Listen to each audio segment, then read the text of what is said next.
Hello everyone, welcome to my channel Chemistry by Gupta sir. Today we will discuss about the next portion of the chemistry question paper of BSc third semester HNB Garhwal university 2021। जो हमने last अपने video lecture में 12 question करे थे उस paper के, उसके बाद हम क्वेश्चन नंबर 13 से अब हम आगे शुरू करेंगे। तो हम देखते हैं question number 13। Question number 13, in the mixture of 1:1 molar ratio of nitrogen and oxygen gases, the number of phases are, देखिए इसमें नाइट्रोजन एंड ऑक्सीजन गैसेस कह दिया 1:1। जब गैसेस कह दिया तो दोनों की फेज तो ऑलरेडी एक हो गई सेम, तो यानी कि इसमें आंसर क्या हो गया है? सी ऑप्शन इसका करेक्ट है। 1 की 1 फेज होगी सर, क्योंकि दोनों की दोनों क्या है? गैस है।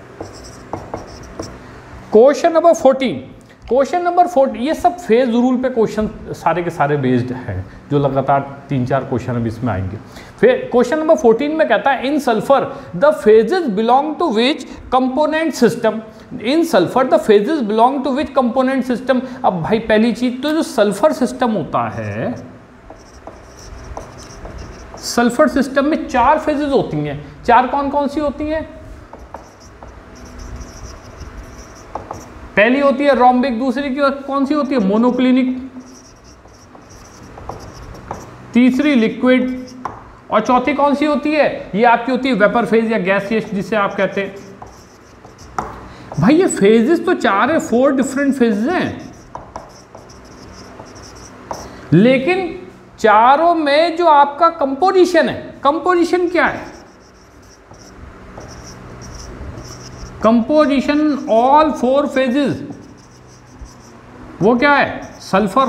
यानी कि कंपोनेंट क्या है? कंपोनेंट तो सेम है, यानी कि इसमें 1 कंपोनेंट सिस्टम हुआ, तो आपका ऑप्शन क्या हो गया है? B, that is 1 component system. तो आप बी पे टिक करेंगे, ठीक है। अब इसके बाद हम क्वेश्चन नंबर 15 देखते हैं। Question number 15, the Gibbs phase rule is, Gibbs phase rule आप बचपन से पढ़ते चले आए, F = C - P+2, ठीक है ना। अब इसमें जो 4 ऑप्शन दिए हुए हैं, अगर चारों ऑप्शन को आप गौर से देखेंगे तो इसमें केवल इसने -P को F की साइड में ले आया है कि F + P = C+2। तो ये छांट लीजिए, ये कहाँ पर है? ये ऑप्शन बी आपको मिल जाएगा। तो यानी कि आपका क्वेश्चन नंबर 15 का जो करेक्ट आंसर हो गया है वो हो गया है option B, F + P = C+2। ये गिब्स फेज रूल का आपका आंसर है। देखिए क्वेश्चन नंबर 16 कहता है when 2 phases are in equilibrium, when 2 phases are in equilibrium which is true। जब 2 phases, सपोज करिए मैं आइस एग्जांपल के साथ लेता हूं, जो वाटर है, वाटर और आइस, भाई एक वाटर स्टेट है H2O, और आइस में भी केमिकल फार्मूला तो इसका कंपोजिशन तो H2O ही है। वाटर और आइस ये दोनों को किस फेज पे आते हैं? 0 डिग्री सेंटीग्रेड पर। 0 डिग्री सेंटीग्रेड पर दोनों फेसेस आपस में इक्विलिब्रियम में रहती हैं, यानी कि इस वक्त टेम्परेचर इनका क्या है? क्या है टेम्परेचर? कांस्टेंट, यानी डेल्टा टी क्या हो गया? 0। दोनों फेजेस का टेम्परेचर डेल्टा टी क्या हो गया? 0। तो हमें देखिए ऑप्शन बी जो है, बी में डेल्टा टी 0 दे रखा है, हमें मिल गया। अच्छा, इस वक्त प्रेशर भी क्या होगा? जब दोनों सेम पोजीशन पर है, सेम प्रेशर बियर कर रही है, यानी डेल्टा पी भी क्या हो गया? 0। अब चेंज इन इंटरनल एनर्जी क्या होती है? वो भी क्या हो जाती है? डेल्टा जी भी क्या हो जाता है? 0। यानी कि क्वेश्चन 16 का जो हमें करेक्ट आंसर क्या मिल गया? All of the above. कौन से सही है? आप कहेंगे सर डी, तीनों सही हैं, तो D all of the above, all of the above इसका करेक्ट आंसर है, ठीक है। तो इस तरीके से आपने क्वेश्चन नंबर 16 देखा। क्वेश्चन 17, भाई फिर से वापस, the degree of freedom of ice phase, the degree of freedom of ice phase. ये इंपॉर्टेंट क्वेश्चन है, मुझे काफी अच्छा लगता है। देखिए इस क्वेश्चन का राज छुपा हुआ है, वो इस क्वेश्चन में नहीं छुपा है, उसका क्वेश्चन में आपको डिग्री ऑफ फ्रीडम की डेफिनेशन आनी चाहिए।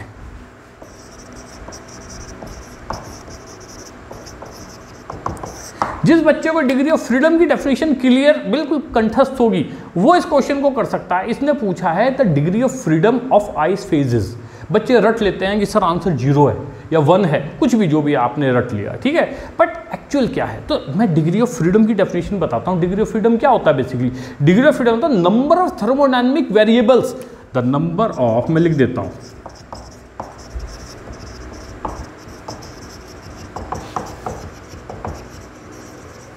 the number of thermodynamic variable which can be specified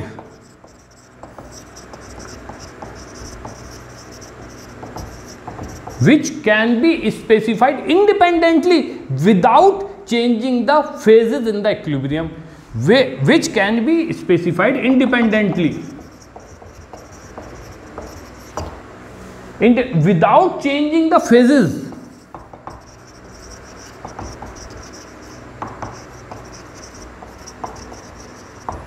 in the equilibrium, phases in equilibrium, ठीक है ना, in equilibrium।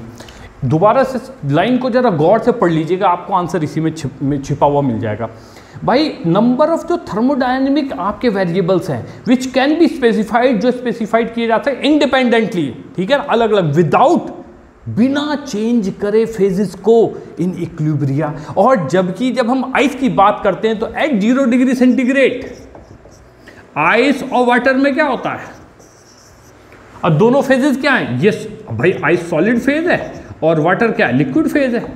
तो दो डिफरेंट फेजेस कहां पर है, इक्विलिब्रियम में है, और किस पे है, at 0 degree centigrade, same temperature, मतलब independently without changing the phases in equilibria. तो ये क्या हो गया, इसको क्या कर रहा है भाई, नहीं, यानी कि thermodynamic freedom, degree of freedom क्या हो जाएंगे आइस के केस में, यहाँ पे 0 हो जाएंगे यहाँ पे। तो यानी ऑप्शन क्या हो गया, यानी डिग्री ऑफ फ्रीडम क्या हो गया, 0। तो ऑप्शन क्या हो गया, ए ऑप्शन हमारा करेक्ट है। इसमें हमारा करेक्ट ऑप्शन क्या हो गया, ए। बस ये डेफिनेशन अच्छे से याद होनी चाहिए थी, ठीक है। तो अब हम नेक्स्ट क्वेश्चन देखते हैं। देखिए क्वेश्चन नंबर 18 क्या कहता है, what is the critical temperature of water at 218 atmospheric pressure, 218 atmospheric pressure. ये सब लोग बच्चे याद कर लेते हैं, 374 डिग्री सेंटीग्रेड होता है। और फारेनहाइट स्केल में कितना होता है, 705। फारेनहाइट स्केल में अगर देखेंगे 705.2 डिग्री फारेनहाइट होता है, ठीक है ना। तो ये आप लोग रट सकते हैं। हो सकता है इस बार, देखिए इस बार इन्होंने डिग्री सेंटीग्रेड में दिया, अगली बार क्वेश्चन क्या आ जाए फारेनहाइट में, तब क्या करेंगे सर, कन्वर्जन नहीं आता, तो आप इसको याद कर सकते हैं क्रिटिकल टेम्परेचर वाटर का क्या होता है, ठीक है जी। तो इसमें ऑप्शन बी हो गया, बी इसका करेक्ट आंसर है, ठीक है जी। तो क्वेश्चन नंबर 18 का क्या हो गया, B correct answer. Question number 19, question number 19, which is neutral amino acid, which is neutral amino acid. ये आप बड़ा, ये इसको लर्न कर सकते हैं, क्वेश्चन बड़ा अच्छा क्वेश्चन है इनकी। तो आपको जो जब अमीनो एसिड्स हम पढ़ते हैं तो उसको क्लासिफिकेशन में आप इस चीज़ को पढ़ सकते हैं, न्यूट्रल कौन सा होता है, ठीक है ना, बेसिक कौन सा है। तो इसमें जो एलेनिन है, ऑप्शन ए, एलेनिन आपका क्या होता है, न्यूट्रल होता है, न्यूट्रल अमीनो एसिड है। तो यहाँ पे हमें 19 का आंसर मिल गया है। क्वेश्चन नंबर 20, क्वेश्चन नंबर 20 कहता है what is the reaction product. भाई ये बड़ा इंपॉर्टेंट क्वेश्चन है। क्वेश्चन नंबर 20 जो है, what is the reaction product. देखिए रिएक्शन मैं इसको जिस फॉर्म में दी हुई थी मैं उस फॉर्म में लिख देता हूँ, क्योंकि जब हम उसमें बनाते हैं, क्या बोलते हैं, अपने टाइप करके इसके स्लाइड के लिए क्वेश्चन तैयार करते हैं, तो वो फॉर्मेट थोड़ा सा डिस्टर्ब हो जाता है। तो इसमें कुछ इस तरीके से रिएक्शन दिया हुआ था।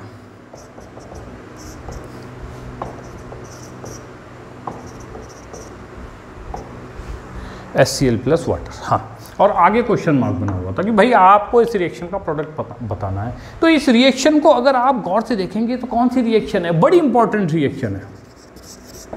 ये अमीनो एसिड बनाने के लिए एक बहुत फेमस इक्वेशन होती है। ये फेमस इक्वेशन कौन सी होती है,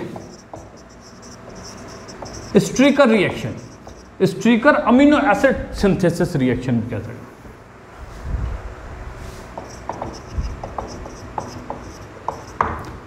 स्ट्रीकर अमीनो एसिड सिंथेसिस।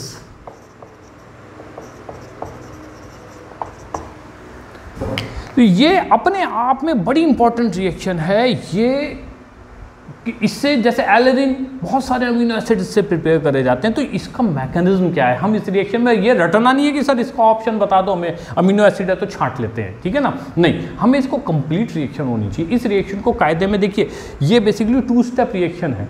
यहाँ पर पहले फर्स्ट स्टेप में एल्डिहाइड और अमोनिया रिएक्शन में पार्टिसिपेट करते हैं, इससे एसिमेट्रिक जो आपके मतलब ऑप्टिकली एक्टिव अमीनो एसिड्स हैं वो जनरेट किए जाते हैं, ठीक है ना। तो यहाँ पे ये फर्स्ट स्टेप में अमोनिया इस पर अटैक करता है और सेकंड स्टेप में आपका HCN अटैक करता है, ये सेकंड स्टेप हो जाएगा। तो इसको हम 2 स्टेप में रिएक्शन को ज़रा सीख लेते हैं। देखिए स्टेप 1 बड़ा आसान है, CH3 एल्डिहाइड और ये अमोनिया। अमोनिया क्योंकि हम लोग जानते हैं इस पर लोन पेयर होता है, एक बहुत अच्छा न्यूक्लियोफाइल है, तो ये सीधे यहाँ पर एल्डिहाइड के कार्बन पर अटैक करता है, उसका पाई बॉन्ड ऊपर ऑक्सीजन की तरफ शिफ्ट हो जाता है, यानी कि सिचुएशन क्या आ जाएगी, और जब अमोनिया इसको अपना लोन पेयर दे देगा तो नाइट्रोजन पे कैसा चार्ज आ जाएगा, पॉजिटिव। इसके पॉजिटिव चार्ज को बैलेंस करने के लिए यहाँ से क्या निकल जाएगा, हाइड्रोजन H पॉजिटिव कहाँ जाएगा, ऑक्सीजन पे ये H को कौन कैप्चर कर लेगा, हाइड्रोजन, यानी कि आपके पास क्या बन गया ये CH3COH NH2H। मैंने NH2 को ऊपर की तरफ बना दिया और हाइड्रोजन नीचे बना दिया है, ठीक है। ये आपका एक अल्फा हाइड्रोक्सी अमीन जिसे आप लोग कह सकते हैं, ठीक है ना, ये आपका जनरेट हो गया। अब सेकंड स्टेप, यहाँ पर सेकंड स्टेप क्या है, इस पर अटैक करता है HCl, मैं इसको HCN hydrogen cyanide.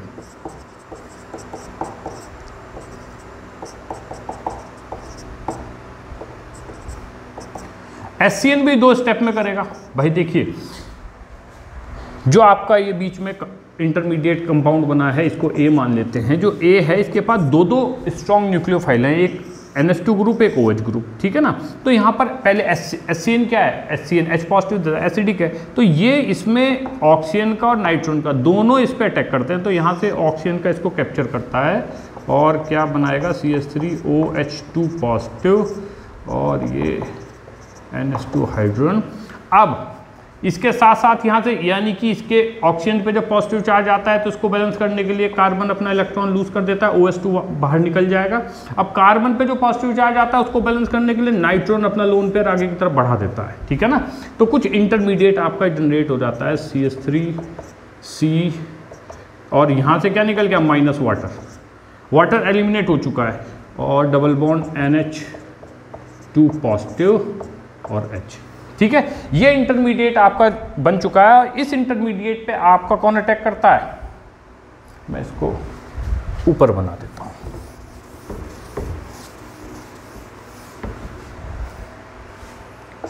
CH3C double bond NH2 positive, ये H और ये आया cyanide nucleophile, attack of nucleophile. इस स्टेप को बोलते हैं अटैक ऑफ न्यूक्लियोफाइल। न्यूक्लियोफाइल कहाँ अटैक करेगा, इस कार्बन पे, और ये आपका वापस पाई बॉन्ड किस पे शिफ्ट हो जाएगा, नाइट्रोजन पे। तो आपका ये जनरेट हो गया है CnNH2H। और यहाँ पर इसके बाद क्या करते हैं, एसिडिक हाइड्रोलिसिस करते हैं। H पॉजिटिव के साथ आपने हाइड्रोलिसिस किया, क्या बन गया CH3। और हमें पता है साइनाइड का जब भी एसिडिक हाइड्रोलिसिस किया जाता है क्या बन जाता है, acid, carboxylic acid COOH, sorry NH2H। ये देखिए ये आपका अमीनो एसिड बन गया है, ठीक है ना, COOH NH2 CH3, ठीक है। तो ये आपका इस तरीके से अमीनो एसिड बनाने की ये क्या है, एक रिएक्शन है जो आप लोगों को आनी चाहिए, ठीक है ना। क्वेश्चन नंबर जो आपका अब 20 था, ठीक है ना, क्वेश्चन नंबर 20 में आप लोगों का स्ट्रेकर अमीनो एसिड सिंथेसिस है और ये बड़ी इंपॉर्टेंट है। इससे आप अलग अलग, इसमें केवल अगर हम जो यहाँ पे अमोनिया की जगह क्या ले लेते हैं हम लोग, अमीनो एसिड ले लेते हैं भाई, एरोमेटिक एनिलीन ले लिया, कुछ ले लिया, उसकी वजह से और इसमें डिफरेंट वैरायटी हम लोग जनरेट कर लेते हैं। तो इस तरीके से हमारा क्वेश्चन नंबर 20 का जो करेक्ट ऑप्शन है वो ऑप्शन मिलता है C। आप इसको चेक करेंगे तो ये C ऑप्शन है, तो हमारा क्या आंसर हो गया है C। यही सेम प्रोडक्ट उसमें दिया हुआ है। नंबर 21 पे चलते हैं। क्वेश्चन नंबर 21, क्वेश्चन नंबर 21 कहता है at isoelectric point the net charge of protein is the at isoelectric point. अब ये चीज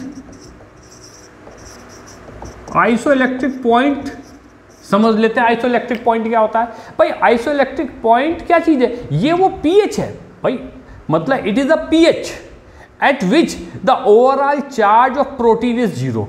मतलब ये वो पीएच है जिस पर ओवरऑल चार्ज क्या होता है? जीरो। क्वेश्चन यही तो पूछा हुआ है। At isoelectric point the net charge of protein is कितना होता है? यानी कि जीरो। हमें आंसर मिल गया है। तो क्वेश्चन 21 का ऑप्शन क्या हो गया? डी, जी, जीरो। ठीक है। Question number 22 which is disaccharide. भाई डाइसैकेराइड यानी कि दो मोनोसैकेराइड यूनिट के कॉम्बिनेशन से जो बनता है उसको डाइसैकेराइड बोलते हैं, कार्बोहाइड्रेट। ठीक है। ग्लूकोज फ्रुक्टोज के मिलने से जैसे आपका क्या बनता है? आपका शुगर मॉलिक्यूल बनता है। ठीक है। तो वो भी एक डाइसैकेराइड है। इसके अलावा यहाँ पर ऐसा नहीं दे रहे, यहाँ ऑप्शन क्या दे रखे हैं? ग्लूकोज दिया हुआ है, फ्रुक्टोज दिया हुआ है, लैक्टोज दिया हुआ है, स्टार्च। ग्लूकोज फ्रुक्टोज क्या है? मोनोसैकेराइड है। स्टार्च क्या? पॉलीसैकेराइड है। बचा क्या? लैक्टोज। तो यानी आप कहेंगे सर लैक्टोज आपका जो सी ऑप्शन है। सर ये डाइसैकेराइड हमें मिल गया, लेकिन लैक्टोज होता क्या है? इसका फार्मूला क्या है? Same C12H22O11। तो सर इसमें शुगर में क्या अंतर है? भैया जो लैक्टोज होता है वो गैलेक्टोज प्लस ग्लूकोज का फार्मूला होता है। ये किसका बना होता है? Galactose plus glucose. तो आप कहेंगे सर देखिए मैं इसलिए बता रहा हूं कि आगे जो जब अभी आज डाइसैकेराइड पूछा है, कल को आपसे पूछ सकते हैं लैक्टोज के कॉम्बिनेशन से बताओ, तो आपको गैलेक्टोज ग्लूकोज पता होना चाहिए। तो अगर आपको गैलेक्टोज पता, अगला क्वेश्चन क्या बन सकता है? What the difference between galactose and glucose. तो मैं आपको बताता हूं, जो चौथा कार्बन होता है यानी कि जो थर्ड एसिमेट्रिक कार्बन एटम होता है उसमें इसकी स्टीरियोकेमिस्ट्री बदली जाती है। देखिए ग्लूकोज का क्या स्ट्रक्चर है? CHO, COH, पहला कार्बन राइट हैंड साइड पे OH, फिर दूसरा आपका लेफ्ट हैंड साइड पे, फिर बचे हुए दोनों क्या होते हैं? राइट हैंड साइड पर। तो ये आपका डी ग्लूकोज है जी, ये आपका डी ग्लूकोज का स्ट्रक्चर है। तो इसकी थर्ड एसिमेट्रिक या फोर्थ कार्बन पर, यानी कि ये एक एसिमेट्रिक, दूसरी एसिमेट्रिक, तीसरी एसिमेट्रिक, इस वाली पोजीशन पर यहां से OH हटा के इसमें डाल दो, तो अब ये क्या बन गया? गैलेक्टोज। ठीक है जी। तो ये आपको याद रखना है, पहली, दूसरी, तीसरी, चौथी कार्बन या तीसरी asymmetric, 1 2 3 third asymmetric carbon atom पे स्टीरियोकेमिस्ट्री में परिवर्तन होता है कि इसमें ग्लूकोज की, तो वो क्या बन जाता है? गैलेक्टोज। तो ये अगला क्वेश्चन बन सकता है आने वाले पेपर्स में। इसके बाद भाई क्वेश्चन नंबर 23, इसको तो बताने की जरूरत नहीं है, सब बच्चों को मैक्सिमम आता है क्योंकि क्लास 11 से ही रटा दिया जाता है। What the final product of, भैया ये वेल नोन एग्जांपल है, वेल नोन रिएक्शन है, कुछ ऐसा डायग्राम बना हुआ है, मतलब आया हुआ है जो क्वेश्चन पेपर में। यहाँ लिखा है CHCl3 और एरो के नीचे लिख दिया aqueous NaOH 70 degree centigrade, NaOH 70 degree centigrade. तो भैया इस रिएक्शन में मतलब ये क्या है? फिनॉल की रिएक्शन क्लोरोफॉर्म के साथ कर दी गई है। फिनॉल प्लस क्लोरोफॉर्म कौन सी रिएक्शन है? ये आपकी रीमन-टीमन रिएक्शन।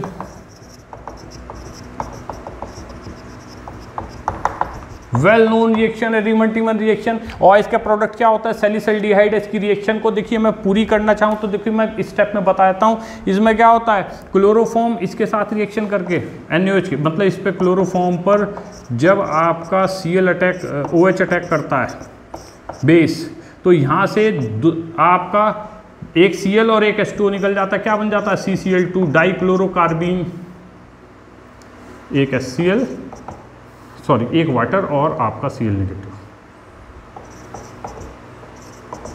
ठीक है। डाइक्लोरोकार्बीन ये न्यूट्रल इलेक्ट्रोफाइल है। ये स्टेप 1 हो गया, generation of electrophile. Second step होता है अटैक ऑफ इलेक्ट्रोफाइल, किस पर? फिनॉल पर, सॉरी CCl2 और ये कार्बिन। अब आपको पता है ये ऑर्थो पैरा डायरेक्टिंग है, तो ऑर्थो पे अटैक करेगा या पैरा पे अटैक करेगा इलेक्ट्रोफाइल, तो ये यहाँ पे जाएगा, तो आपका क्या बन जाता है?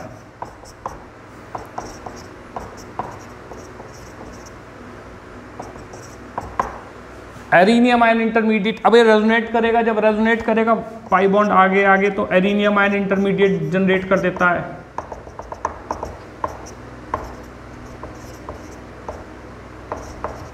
अच्छा यहाँ पे अभी देखिए मुझसे एक छोटी सी मिस्टेक हो गई है, बड़ी इंपॉर्टेंट है, मोस्ट इंपॉर्टेंट बात लिख रहा हूँ।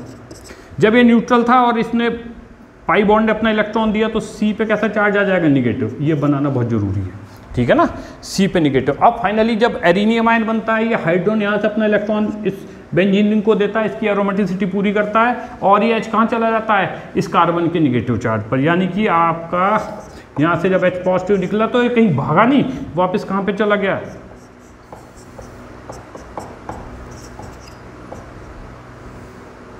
CH-Cl2। अब भैया इसका फाइनली हाइड्रोलिसिस कर दो, एक्वस मीडियम में है तो दो आपके क्या आ जाएंगे,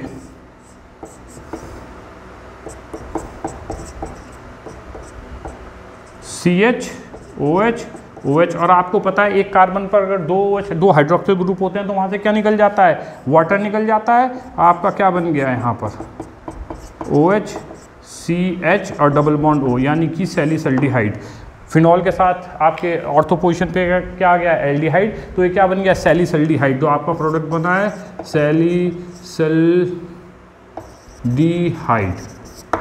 सैलिसल्डिहाइड। तो ये आपका जो ऑप्शन है सैलिसल्डिहाइड, ये कौन सा ऑप्शन, ऑप्शन बी। यहाँ पे करेक्ट आंसर हो गया है ऑप्शन बी। तो इस तरीके से क्वेश्चन नंबर जो 23 है, रीमन रिएक्शन है, वेल नोन एग्जाम्पल था, ये आप सब लोगों को आना चाहिए। मैंने मैकेनिज्म भी करा दी है। एरिनियम आयन इंटरमीडिएट होता है, कार्बन इसमें इलेक्ट्रोफाइल होता है, न्यूट्रल इलेक्ट्रोफाइल होता है। ये बड़ा इंपॉर्टेंट बात है कि यहाँ पे न्यूट्रल इलेक्ट्रोफाइल है, बच्चे याद नहीं रखते हैं, ठीक है ना। ये भी पूछा जा सकता है, डाइक्लोरोकार्बन इसमें से इलेक्ट्रोफाइल कौन है या इसका इंटरमीडिएट कौन है, अगली बार ये क्वेश्चन आ सकता है, इसलिए ध्यानपूर्वक इसको करिएगा। क्वेश्चन नंबर 24 बहुत ही आसान है। वीक इलेक्ट्रोलाइट फाइंड आउट करना है। एसिटिक एसिड पहला ऑप्शन है, acetic acid weak electrolyte, ammonium hydroxide weak electrolyte, और भैया प्राइमरी अमीन यानी कि CH3NH2 प्राइमरी, ये भी आपका क्या वीक इलेक्ट्रोलाइट है, ऑर्गेनिक कंपाउंड है, ठीक है ना। तो ऑप्शन क्या हो गया, D all of the above. तो इसमें वीक इलेक्ट्रोलाइट छांटने थे, सारे बड़े आसान हैं, तीनों ऑप्शन इसके करेक्ट थे, तो D option. Question 25, equivalent conductance of acetic acid eight infinite dilution. Equivalent conductance निकालनी है एसिटिक एसिड की इनफाइनाइट डाइल्यूशन। कौन से लॉ से करते हैं, कॉल-राउश लॉ। भाई ये तो सब लोगों ने पढ़ा होगा, कॉल-राउश लॉ बहुत इंपॉर्टेंट क्या है, state that the equivalent conductivity of an electrolyte at infinite dilution क्या होती है, it is the sum of the concentration of anion and cation, जो आपकी sum of the conductivity of cation and anion, जो आपके cation और anion की conductivity है उनको भैया जोड़ दो, उसके अलावा कुछ भी दिक्कत नहीं है।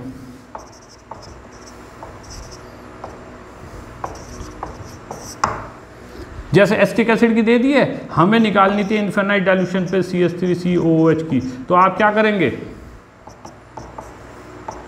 एट इनफाइनाइट डाइल्यूशन किसकी कंडक्टिविटी, CH3COO निगेटिव और H पॉजिटिव।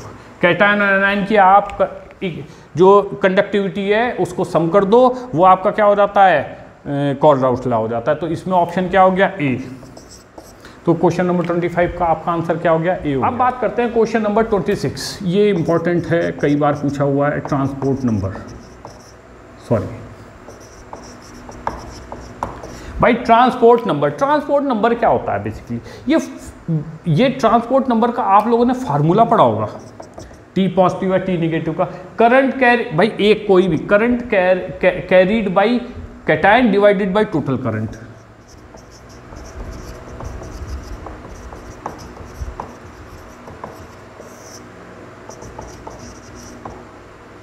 टोटल करंट, और इसको निकालने का क्या है भाई, जो कैटायन की आपकी स्पीड है U positive divided by U plus और U माइनस, टोटल करंट, ठीक है ना।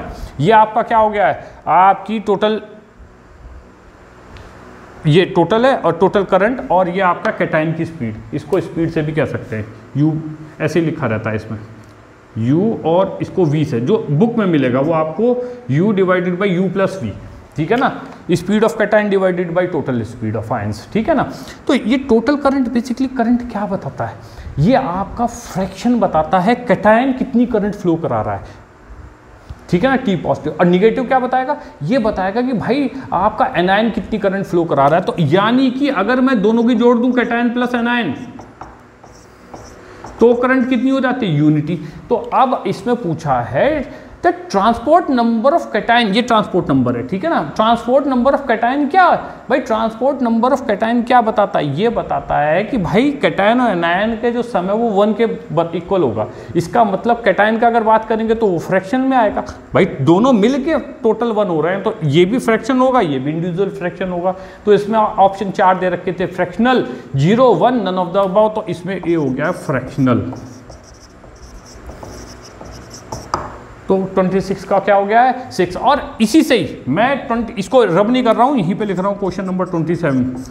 क्वेश्चन नंबर 27 भी क्या कहता है, ratio of transport number of anion and cation is related to the ratio of their, भैया ये वेलोसिटी का रेशियो भी बताता है, ठीक है ना। Total current, total velocity divided by total, sorry velocity of cation divided by total velocity of ions, यानी कि क्या हो गया है ये, इसमें सेकंड ऑप्शन हो गया, वेलोसिटी के बारे में बताता है, बी ऑप्शन। इसने पूछा था कि इससे हमें किस चीज़ का आइडिया मिलता है, related to the ratio of their, किस चीज़ की देयर है सर, वेलोसिटी, ठीक है ना। इसमें ऑप्शन बी मिल गया है आपका, तो करेक्ट आंसर क्या हो गया बी। तो हमने लगातार 26 से 27 दोनों करते हैं क्वेश्चन नंबर 28 पर। मेरे ख्याल से ये क्वेश्चन सब लोग को आता है, the double vertical line used for the representing electrochemical cell. तो इलेक्ट्रोकेमिकल सेल में आप लोग जानते हैं इस तरीके से सेल होता है, और ये जो इन्वर्टेड यू ट्यूब होती है, glass tube,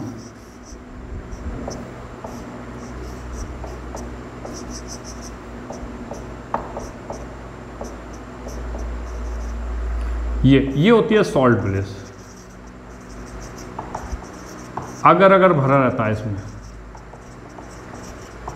plus KCl, algae होती है, ठीक है ना। ये अगर सॉल्ट ब्रिज, देखिए अगला क्वेश्चन क्या बन सकता है, अगर आगे पूछा जाए सॉल्ट ब्रिज को अगर हटा दिया जाए तब क्या होगा, वोल्टेज ड्रॉप 0 हो जाएगा। सॉल्ट ब्रिज अगर रिमूव कर देंगे तो वोल्टेज ड्रॉप क्या हो जाएगा, 0, ठीक है। अब इसमें सपोज करो ये जिंक का बना हुआ था और जिंक सल्फेट ले रखा है यहाँ पर, और ये कॉपर का इलेक्ट्रोड है, यहाँ पे कॉपर सल्फेट लिया हुआ है। तो जो आपकी इक्वेशन होती है क्या, जिंक मोर एक्टिव होता है, ये आपका क्या है, लेफ्ट हैंड क्या होता है, एनोड, ये आपका एनोड है, और ये क्या है, कैथोड। एनोड पे क्या होता है, ऑक्सीडेशन, और कैथोड पे क्या होता है, रिडक्शन, ठीक है। तो जिंक क्या होगा, जिंक ऑक्सीडाइज होगा। कॉपर क्या होगा, कॉपर जो सोल्यूशन होगा, इस सोल्यूशन में जब यहाँ से इलेक्ट्रॉन, जिंक यहाँ से घुल के जिंक सोल्यूशन में आएगा 2 पॉजिटिव, और जो इलेक्ट्रॉन लूज होंगे वो वायर के थ्रू, इलेक्ट्रॉन कभी पानी में नहीं आते हैं, सोल्यूशन में नहीं जाएंगे, मेटल सरफेस से होते हुए कैथोड पे जाके इकट्ठा हो जाएंगे। यहाँ पे इकट्ठा हो जाएंगे तो जो सोल्यूशन में कॉपर 2 पॉजिटिव आयन होगा वो कहाँ भागेगा, इलेक्ट्रॉन कैप्चर करने। इसने जो 2 इलेक्ट्रॉन लूज करे वो कौन कैप्चर करेगा, कॉपर, और कॉपर यहाँ पर इकट्ठा होना शुरू हो जाएगा, ठीक है जी। तो आपकी जो इक्वेशन बनी, जिंक प्लस Cu2 पॉजिटिव, 2 से 2 इलेक्ट्रॉन कट गए, और आपका ये क्या आ गया, zinc 2 positive plus copper solid, ठीक है ना। यहाँ पे जिंक सॉलिड था। तो इसको बैलेंस इक्वेशन को जब हम लिखते हैं, ठीक है ना, किसमें, सेल डायग्राम जब बनाया जाता है, this is not a cell diagram, cell diagram को इक्वेशन से जब हम रिप्रेजेंट करते हैं इस चीज़ को, तो लिखेंगे जिंक किसमें कन्वर्ट हुआ, जिंक 2 पॉजिटिव, इसकी कंसंट्रेशन लिख देंगे जो भी होगी, और ये 2 पैरेलल लाइन होती हैं। इसके बाद यहाँ पे कॉपर 2 पॉजिटिव था, इसकी जो भी कंसंट्रेशन है, सपोज करो C2 वो यहाँ मान ली, और किसमें कन्वर्ट हो गया, Cu सॉलिड में कन्वर्ट हो गया। तो नाउ दिस 2 पैरेलल लाइन क्या रिप्रेजेंट करती हैं भैया, इस सॉल्ट ब्रिज को रिप्रेजेंट करती हैं। तो इसका करेक्ट आंसर क्या होगा 28 का, बी, सॉल्ट ब्रिज, ये है जी। चलते हैं क्वेश्चन नंबर 29 पर। 29 और 30 बड़े आसान हैं भैया। कैलोमल इलेक्ट्रोड जो है, मैं दोनों को, क्वेश्चन नंबर 30 जो है मैं साथ साथ कराता हूँ। पहला पूछा है कैलोमल इलेक्ट्रोड में कौन कौन से कंपोनेंट होते हैं, दूसरा पूछा है ग्लास इलेक्ट्रोड में कौन कौन से कंपोनेंट होते हैं। मैं डायग्राम बना देता हूँ, ये एक रफ डायग्राम है, बिल्कुल एग्जैक्ट तो नहीं है, लेकिन हाँ काफ़ी हद तक मिलता जुलता है।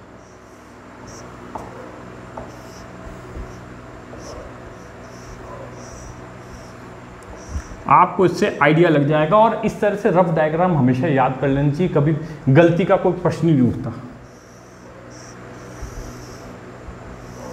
ये कुछ इलेक्ट्रोड इस तरीके से हम लोग बना देते हैं, ठीक है ना। अब ये है कैलोमल, क्वेश्चन नंबर 29 में कैलोमल इलेक्ट्रोड। तो कैलोमल इलेक्ट्रोड में क्या होता है भैया, ये इलेक्ट्रोड ये किसका होता है, जो वायर आती है ये आती है प्लेटिनम इलेक्ट्रोड, और इसके अंदर क्या भरा रहता है, देखिए यहाँ 2 हिस्सों में ये रहता है। मैं ब्लू मार्कर ले लेता हूँ,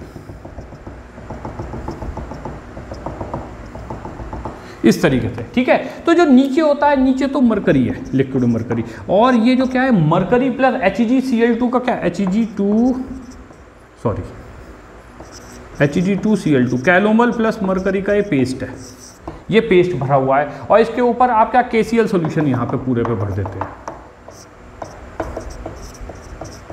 KCl सॉल्यूशन। ये आपका क्या है भैया, ये कैलोमल इलेक्ट्रोड है। तो इसमें 4 ऑप्शन दिए हुए थे। पहला ऑप्शन है Hg2Cl2, हाँ जी होता है। तो दूसरा था KCl बिल्कुल भरा होता है। तीसरा क्या होता है, मरकरी बिल्कुल भरा होता है। तो यानी कि आपका क्या हो गया, D all of the above.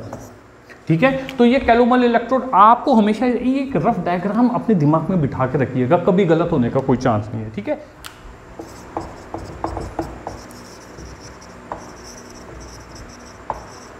वो तो और भी आसान है। ग्लास इलेक्ट्रोड का तो बड़ा सिंपल सा डायग्राम होता है। इसमें तो कुछ करना ही नहीं है, इसमें तो आप लोगों को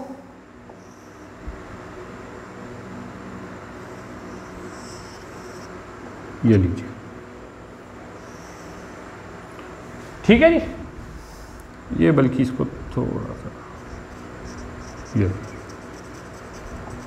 ये इलेक्ट्रोड लगा दिया। ठीक, इसमें HCl भरा रहता है। सिल्वर का आपका इसमें क्या, ये है सिल्वर और AgCl, और इसमें साथ में क्या भरा रहता है, ये HCl भरा रहता है। ठीक है जी, तो आपका यहाँ पर आप क्या भर देंगे, ये HCl भर देंगे।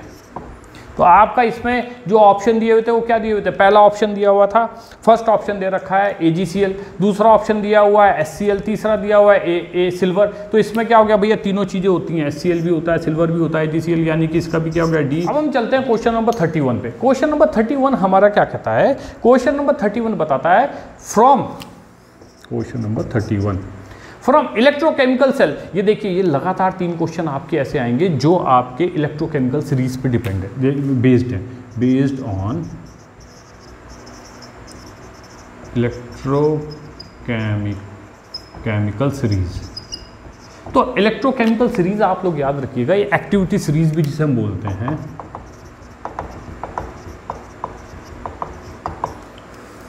एक्टिविटी सीरीज मतलब अगर ये किस पे बेस्ड होनी चाहिए, रिडक्शन पोटेंशियल। ऊपर रिडक्शन मैं यूज करता हूं, reduction potential increases down the group,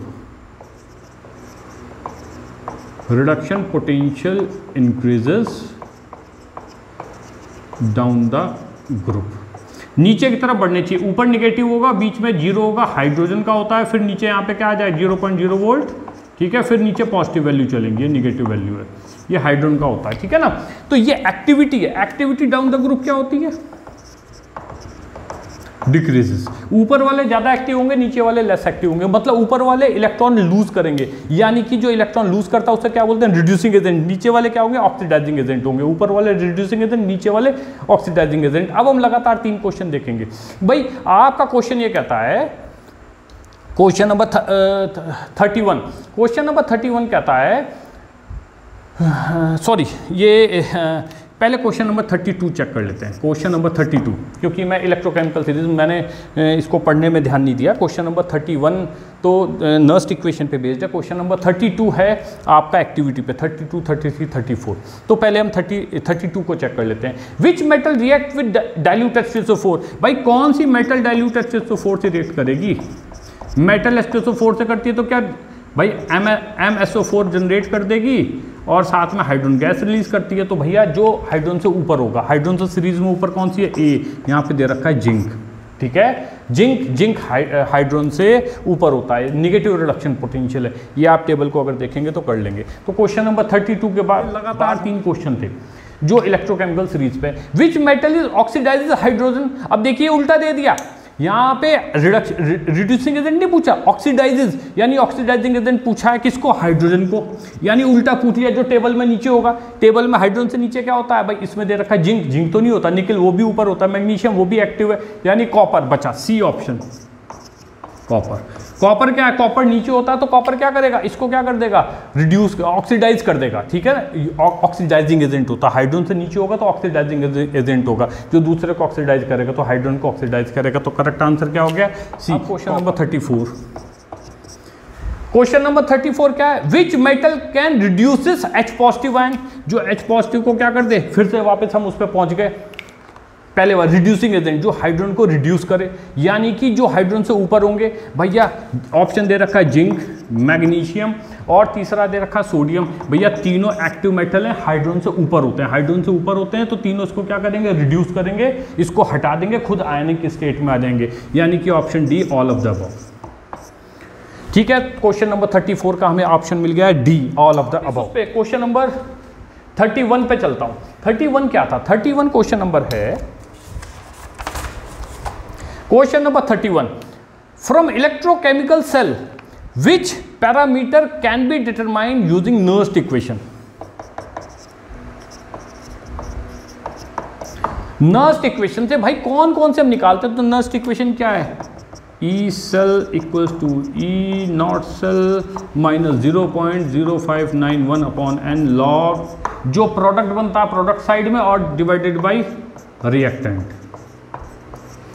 ठीक है ना, जो प्रोडक्ट साइड में आयंस बनेंगे वो और डिवाइडेड बाई जो रिएक्टेंट साइड में जो आयंस होंगे। ठीक है ना, अब देखिए इसमें क्या क्या पूछा है सर? वैलेंसी जो एन है, चेंज नंबर ऑफ इलेक्ट्रॉन, ठीक है ना, बिटवीन रिएक्टेंट एंड प्रोडक्ट, तो एन वैलेंसी, यानी कि वैलेंसी हमें पता लग सकता है। सॉल्युबिलिटी, भाई ये जो आयंस की आपकी कंसंट्रेशन होता है, सॉल्युबिलिटी तो प्रोडक्ट और रिएक्टेंट का वही लेते हैं जो आयनिक स्टेट में होता है, यानी कि सॉल्युबिलिटी। हमें बी और सी ऑप्शन तो मिल गया है, दोनों सही हैं।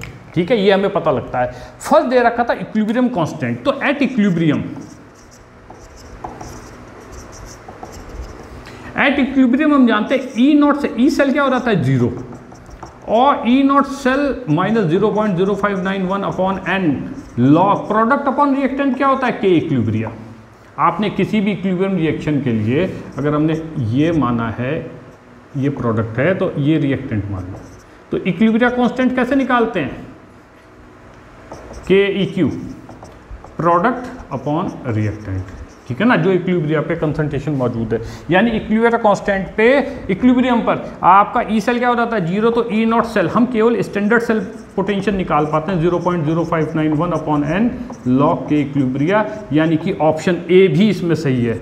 हम के इक्विलिब्रियम भी निकाल सकते हैं। तो 31 का हमारा क्या हो गया? D all of the above. हम ऑल ऑफ द अबव से डिटरमाइन कर सकते हैं। तो क्वेश्चन हमारा 35 आपका जो क्वेश्चन है,